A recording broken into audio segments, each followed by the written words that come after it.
બોટાદ શહેરની ખોડિયારનગર વિસ્તારની પ્રાથમિક શાળા વિવાદમાં સપડાઈ છે। પ્રાથમિક શાળા નંબર 20માં ક્લાસરૂમમાં લગાવેલ 4 કેમેરાઓ ગ્રાઉન્ડમાં મૂકી દેવાનો શાળાના જ ખેલ સહાયકે આક્ષેપ કર્યો છે। શાળાના ખેલ સહાયકે પરીક્ષા સમયે કોપી કેસ કરાવતા હોવાનો વિડીયો વાયરલ કરતા ખળભળાટ મચ્યો। વધુમાં તેમણે કહ્યું કે શાળામાં શિક્ષણ કાર્ય યોગ્ય ન હોવાથી વિસ્તારમાં વિદ્યાર્થીઓનો ડ્રોપઆઉટ રેશિયો વધ્યો છે। તો આ બાબતે સ્થાનિક વિસ્તારના રહીશો શાળાએ રજૂઆત કરવા માટે પહોંચ્યા હતા, પરંતુ આચાર્ય શાળામાં ગેરહાજર હોવાનું સામે આવ્યું। ત્યારે કોપી કેસ બંધ કરાવી કેમેરા ફરી ક્લાસરૂમમાં લગાવવા માંગ ઉઠી છે।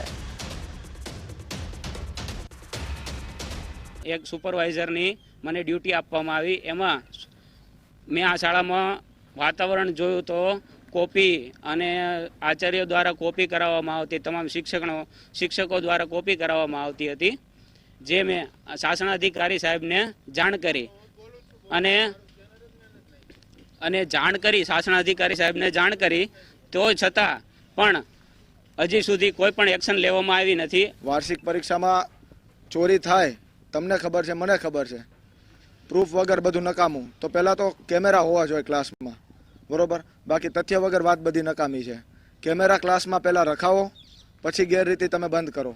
બંધ બારણે તમે ચોરી કરાવો છો, એના પ્રૂફ અમારી પાસે છે। સ્કૂલે અમે રજૂઆત કરવા માટે કીધું, જીઆવી પણ આચાર્ય સાહેબ હાજર નહોતા, એટલા માટે બીજા શિક્ષકને મળ્યા, કીધું આ કેમેરા જે રૂમમાં લગાડવા તો બહારની સાઈડથી કાઢી અંદર રૂમમાં લગાડવા વિનંતી। મારી પાસે સ્થાનિકો દ્વારા આની રજૂઆત કરવામાં આવી છે।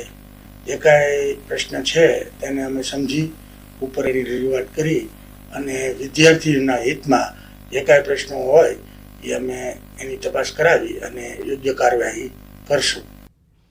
નર્મદામાં જમીન વિવાદને લઈને સાધ્વીએ સાધુને પોલીસની હાજરીમાં લાફો ઝીકી દીધો। નર્મદા કિનારે આવેલા ધનેશ્વર આશ્રમનો આ વિડીયો વાયરલ થતા ખળભળાટ મચ્યો છે। નાંદોદ તાલુકાના ધનેશ્વર મંદિરની પ્રોપર્ટી મુદ્દે સાધુઓ વચ્ચે વિવાદ થયો હતો। મહત્વનું છે કે આ વિવાદ છેલ્લા 25 વર્ષથી ચાલે છે। સાધ્વે સાધુ સદાનંદ મહારાજ સામે ફરિયાદ કરી પોલીસ બોલાવી હતી અને ત્યારબાદ અખિલ ભારતીય સંત સમિતિના જિલ્લા મહામંત્રી સદાનંદ મહારાજને પોલીસની હાજરીમાં મહિલા સાધુ ભગવતદાસ ઉર્ફ ભૌમિકા સાધ્વીએ તમાચો માર્યો।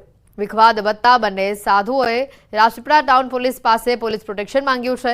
ત્યારે સાધ્વીના થપ્પડ મારવા મુદ્દે સદાનંદ મહારાજે કહ્યું કે આ સાધ્વીએ મારી પર અનેકવાર આવા હુમલા કરેલા છે, મને ન્યાય નહીં મળે તો હું આત્મવિલોપન કરીશ।